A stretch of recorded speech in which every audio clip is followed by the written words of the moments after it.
All right, this recording is to talk about what falsifying attendance is and what to do with it and who needs to do what. So, the basic definition is falsifying attendance is when the time that's actually spent in the online high school does not match with the time that a family is logging for their daily attendance.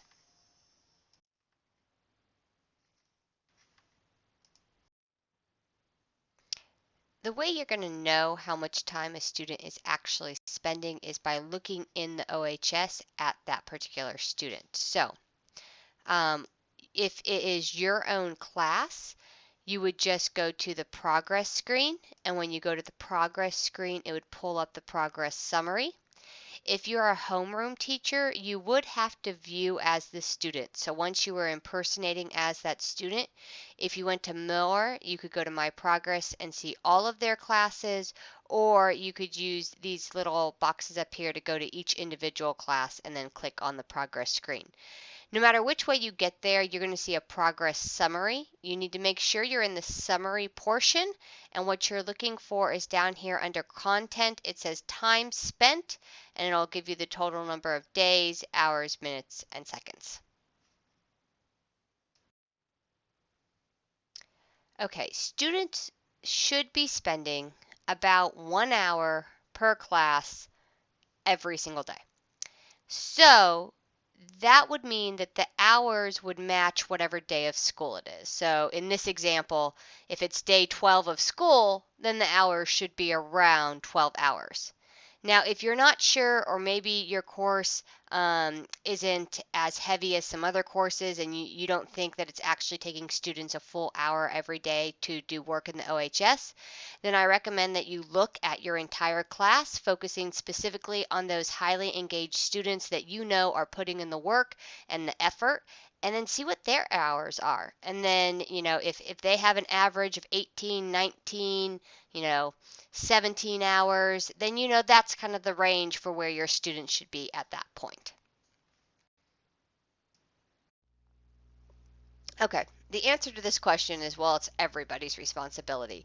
It's easiest for the content teacher to catch attendance being off, mainly because it's a quick process to scroll through the students and look and compare the hours. So when you're in that progress menu, if you click on your first student's name on the roster, you'll notice that there's arrows, and those arrows, just by clicking on it, you can quickly go through each student and see whose hours are drastically low. When a content teacher notices that a student has low hours, they should notify the homeroom teacher, and they should be doing some type of an intervention, whether it's calling home or talking to the student in a class connect or sending an email with a screenshot of the student's hours and what the hours actually should be. There should be some type of intervention there. Homeroom teachers should always be on the lookout for this. When you are checking the tracker, you can look and see how many hours a student spends for the entire week on a class. So here's an example. This is an honors class. This student spent 0.4 hours over the week. Obviously, something's up this week, so this would call for further investigation.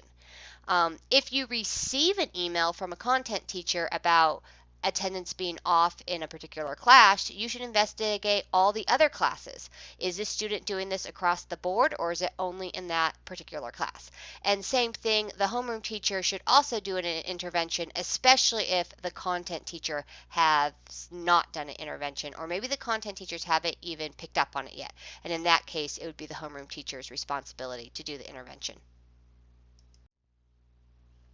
So your intervention should include an email that is noted in TVS, and a good practice is to go ahead and put in the exact time, or even if you wanted to include a snapshot of the My Progress screen from the students, but you want to make sure it's very clear. You want to make sure you note it in TVS, and please don't actually use the words falsifying attendance.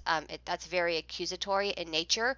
What we really want to do is just document that your hours are low. We're letting you know that they should be higher, and we plan on following up on your progress. That's an important part to see if they're actually making a change for the better.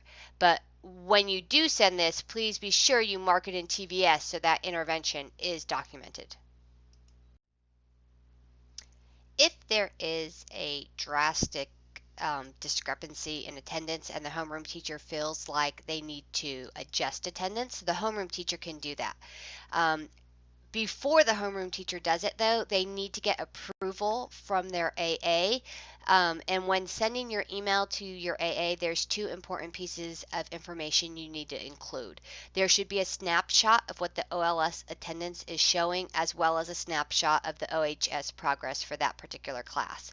So like in this example, the OLS is showing that this family has marked that they have done 122 hours in this particular class.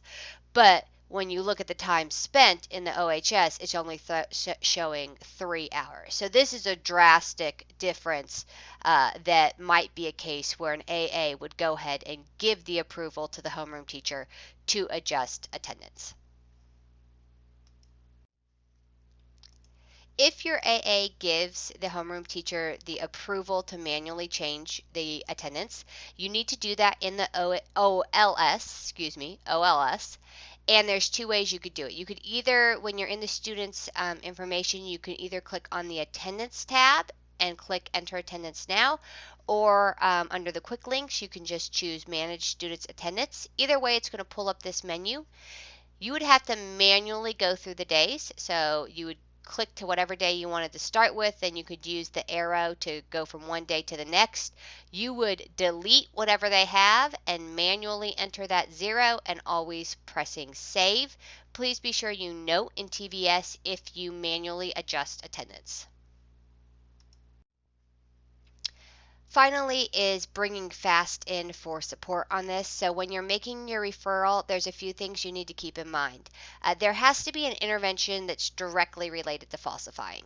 So if this is an issue, there should be a phone call, an email, an attempt to reach that student and talk about the fact that their hours in the online high school are low.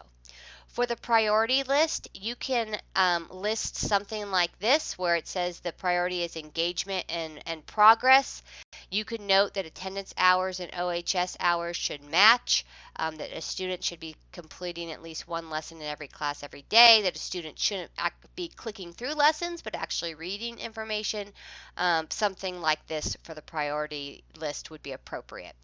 When you're in the actual referral tracker, the reason for FASL reason number 1 would be false attendance. If you have any questions, please reach out to your lead teacher, your mentor, your AA, and we are happy to help. Thanks so much.